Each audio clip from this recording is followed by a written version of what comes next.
Olá, sejam bem-vindos a mais um Lições de Camilo. E esse episódio de hoje é um episódio muito especial, porque enfim chegamos ao último capítulo do primeiro livro que estudamos no Lições de Camilo. E me sinto extremamente honrada de fechar esse livro tão importante, que é um livro que trata sobre a educação e vai relacionando com questões extremamente cotidianas, as lides diárias, as nossas dificuldades diárias de transformação, de reforma íntima. Então você pegar aí os 27, 28 vídeos que tivemos, esse o 28º, a gente falou de ecologia, de trabalho, de drogas, de AIDS, de homossexualidade, de casamento, pornografia, mediunidade, desencarne, ressentimento. Então percorremos por várias esferas do que é estar encarnado, do que são relações sociais e familiares e amorosas que a gente estabelece e como que o Espiritismo pode contribuir. E chegamos no último capítulo, que é o tema do vídeo de hoje, que o título é Educação Religiosa. E esse capítulo, diferente dos outros, Camilo começou com uma passagem do Evangelho, que está em Mateus capítulo 7, versículo 21, quando Jesus diz: nem todo o que diz Senhor, Senhor, entrará no reino dos céus. E já a gente vai entender por que ele fala isso. E eu acho interessante, acho importante frisar antes da gente continuar nesse capítulo sobre educação religiosa, que a doutrina espírita é uma doutrina que prega, que fala do desenvolvimento por meio da reforma íntima. Então, é do desenvolvimento do espírito de cada um de nós espíritos por meio da reforma íntima. Não existe pecado. Não existe você não pode fazer isso. Você pode fazer o que você quiser.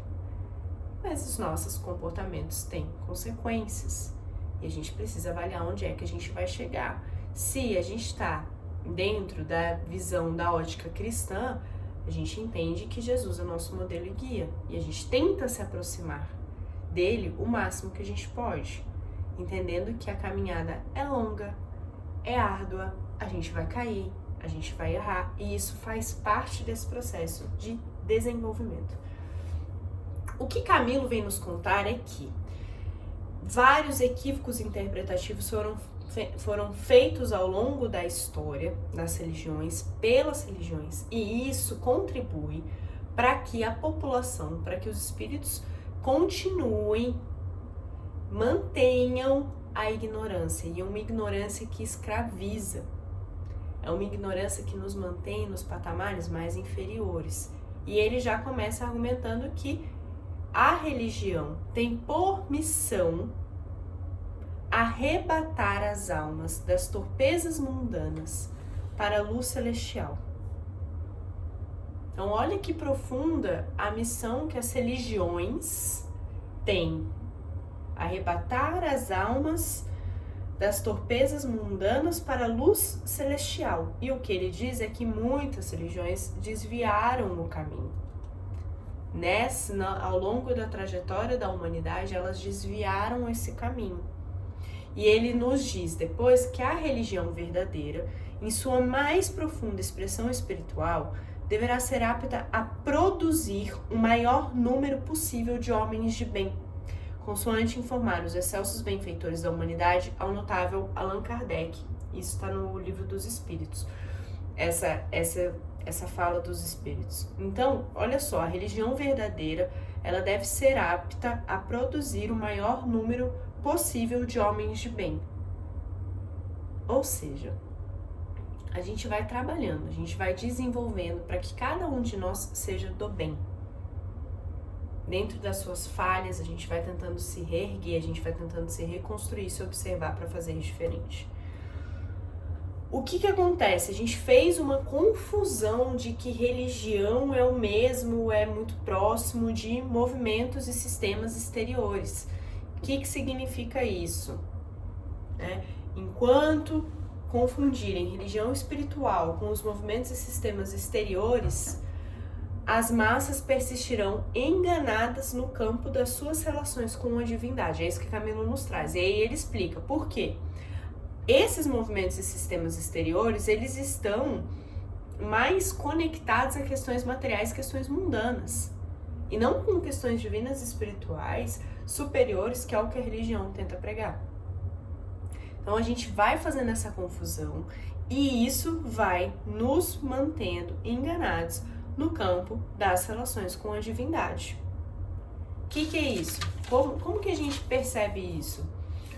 Nas reuniões mediúnicas é muito comum aparecerem espíritos desencarnados solicitando atendimento porque se sentiram em algum momento enganados pela religião, enganados por quem é Deus, por quem é Jesus, dizendo que Deus e Jesus mentiam, que não era nada daquilo que tinham pregado para ele, que ele foi enganado, porque estava confuso a religião espiritual e as questões terrenas, as questões mundanas.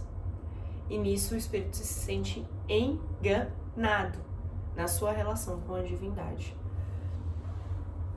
E disso o Camilo diz que então é visível a deseducação para a vida do espírito. E o que é a deseducação para a vida do espírito? É a deseducação para a vida além da matéria, da corporeidade. Então, quando a gente sair daqui, quando a gente desencarnar, quando a gente morrer, a gente vai retomar a nossa vida, que é a verdadeira, que é a real. E aí, estamos preparados para esse retorno, para o plano espiritual? Muitas vezes não, a gente não está sendo educado. É isso que Camilo nos traz. As religiões, elas não estão com esse compromisso de educar para a vida no plano espiritual, que é a vida verdadeira, que é a vida eterna. E um ponto que julgo extremamente importante que Camilo nos coloca é que a religião deve promover também saúde psíquica dos indivíduos e não dependência neurótica, medos, equívocos.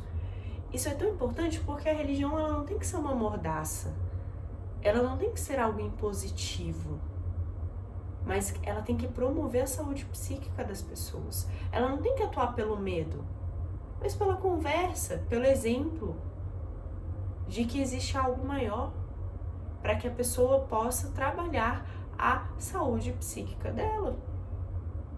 É assim que a gente vai se desenvolvendo. E aqui eu faço um paralelo com a série psicológica de Joana de Ângeles, que bate muito na parte da saúde mental, do nosso desenvolvimento psíquico, do nosso desenvolvimento emocional.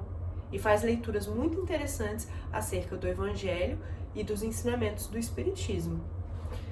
Então, o que Camilo nos fala sobre a importância da educação?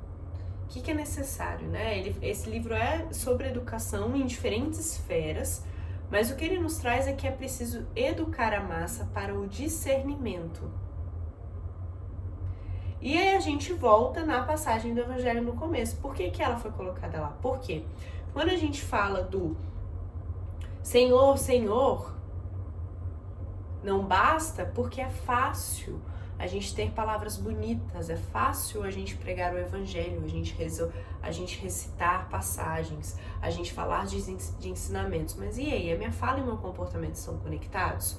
Aquilo que eu tô pregando no Centro Espírita, aquilo que eu tô falando aqui nesse vídeo, eu tô tentando aplicar, não é que eu vou ser perfeita, nenhum de nós é perfeito, mas eu tô tentando aplicar para me melhorar, para desenvolver, porque falar Senhor, Senhor, aqueles que gritam, nem todos vão entrar no reino dos céus. Nem todos que gritam Senhor, Senhor vão entrar, porque muitas vezes fala e comportamentos estão distoantes, estão incongruentes. Então, a gente vai para um que eu chamei de conselho de Camilo. O que Camilo diz que é necessário? Refletir, ajuizar com acerto e afastar-se de sistemas sectários, mitológicos e incoerentes. A proposta de Cristo não era separar o mundo, não era separar as pessoas, não era separar as populações. Então qualquer fala sectária, ela já tem algo estranho dentro dos ensinamentos cristãos. O mitológico às vezes nos leva para um lugar de fantasia, que também não é interessante. É tudo muito bem pautado. E os incoerentes é quando a gente começa a observar o que está sendo dito e o que está sendo feito. A proposta de Camilo, então, é de uma educação religiosa, e por isso o título do capítulo, Educação Religiosa. O que significa isso? Educação religiosa ela é diferente de doutrinação, ela é diferente de catequese. Por que que ela é diferente? Porque, e aqui eu vou pegar, é o último parágrafo do livro, e eu vou pegar exatamente o que Camilo nos diz.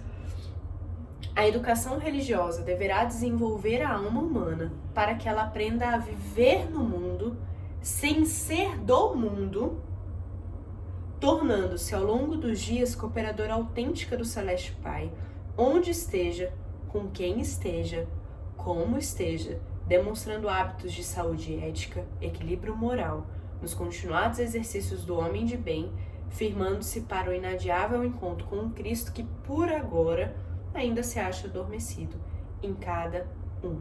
Então a educação religiosa, ela é para o nosso dia a dia, ela é para os comportamentos diários, ela é para uma reforma íntima, ela não é para me dizer o que deve ser feito e o que não deve, ela é um guia, ela é uma bússola.